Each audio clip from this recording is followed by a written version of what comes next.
In South Africa today, there are two groups and two groups only when it comes to the youth. On the one end, we have the loud minority, and then on the other hand, we have the silent majority. This group right here, no cooking clue what's going on in politics. They don't know where to look or what questions to ask. They don't even know what the IEC stands for. But the reality is that politics is not just an adults-only issue, because we're the adults now. The South African youth is encouraged to be loud, but never informed. Whenever we see a march or a riot or a strike being organized, the people responsible for instigating it and organizing it, putting it together and campaigning it are political figures, non-profit organizations, or even politicians themselves. And the involvement of these entities within these types of events have gotten so bad that the average Joe just trying to put together a campaign for a cause that is really near and dear to their heart, whenever they try to do that, it falls short. A prime example is the youth-led march, which was supposed to happen on the 24th of September last year, which is Heritage Day, and there were banners being posted on Instagram and on TikTok, and everybody is obviously really excited for this march. Hardly anybody showed up.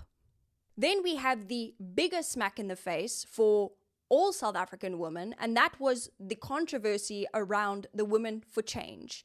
They were supposed to march for gender-based violence and to raise awareness for this phenomenon. Some women were able to attend the march on the 21st of November, but others that couldn't attend were encouraged to take a 5-minute break at 12 o'clock, a break from all work, a break from all digital communications, and to simulate the experience of a world without women.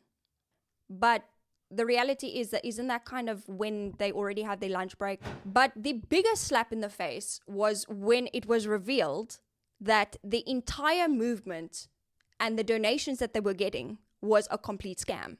The problem that I had with this before the whole scandal was revealed was that when they were still building up to the march, they were encouraging people to spread awareness. And the best way that they could think of was encouraging everybody to put up a purple profile picture. That's it.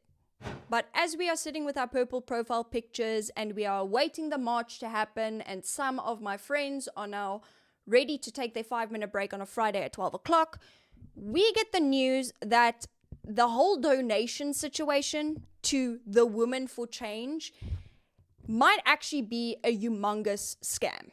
A video was posted by the user Bronwyn Rodriguez on TikTok where she actually shared screenshots that she had sent to the organization on Instagram, asking them just for any financial statements, just so she could see where her donations were going to. And to everybody's surprise, they responded with nothing of value. When message spread online of the cryptic messaging as to where the donations were going, the TikToker Ksenia dived into investigating what is going on. Where is this money going to? So Ksenia actually went to the physical website and he was trying to find anything about the founder, how she, what was her story. And he could not find a single thing. When Ksenia actually went to the physical donation part of the site, he found this. Who is that? That's not the Women for Change. And on top of that, we're charging in euros. So now the wheels were turning in his head and he's wondering what is going on. Turns out that the founder of Women for Change, Sabrina Walter, is the one who also started a private company called Catch Me If You Can. And so all the donations that the Women for Change was actually getting regarding gender-based violence to raise awareness, to open shelters, to create real programs for this phenomenon in South Africa, all that donations, all that money, went to a clothing brand. Whether it's a march that is organized by a political figure for PR reasons, or it is a march or a strike that is organized by your average Joe, nothing happens. We sign petitions, we sign our letters, we send it off to a government official. Nix. Nothing. Nada. And this has been intentional. Because at the end of the day, this leads to a psychological term that we call learned helplessness. Learned helplessness is essentially where you've tried to find the solutions. You've tried everything in your power to make changes and nothing worked. And this has become a repeated pattern. And that is intentional. Because if you feel like you see a problem, you're not going to address it, because why would you? Nothing's going to happen. But learned helplessness doesn't just start or end with campaign organizers. It starts in Parliament. The most populated age group in the National Assembly is the age group 45 to 54, which makes up about 27% of the MPs in Parliament. It's sad to say, but we are constantly seeing funerals happening all over the show for this MP, this political figure, this politician, almost every other week. Now, when we look at the attendees of these funerals, we do see your normal, everyday South African. But it's not because they are really positively impacted by this figure. It's because there are other motives at play. I hear from the ANC, one love, one family, from the ANC. Ne? ANC, there is life, so one love means a lot. Ne?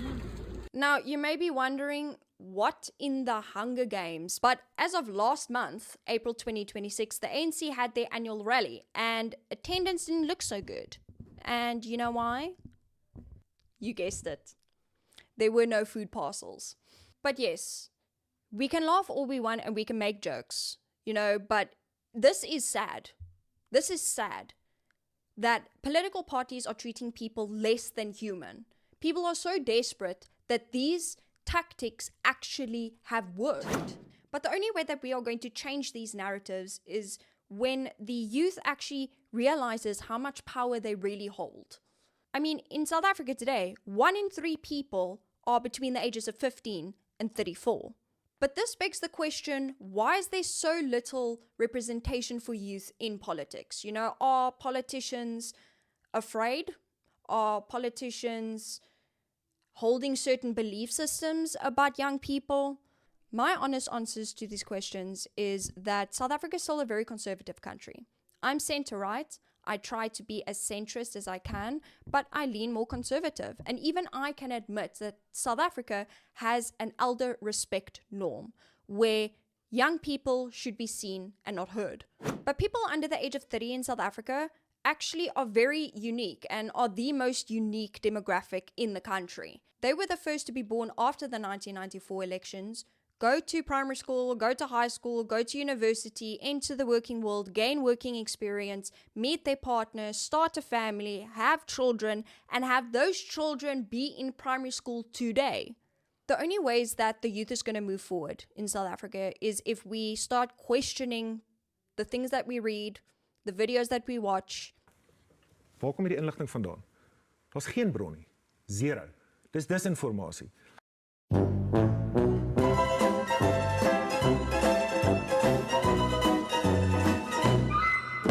It is only through doing these things that we can actually start thinking critically about where we are, where we're going, how did we get here? And for those reasons, I'm here. I'm here to speak for that silent majority who doesn't know what's going on, that doesn't know where to look, who needs that extra guidance. I'm here for you.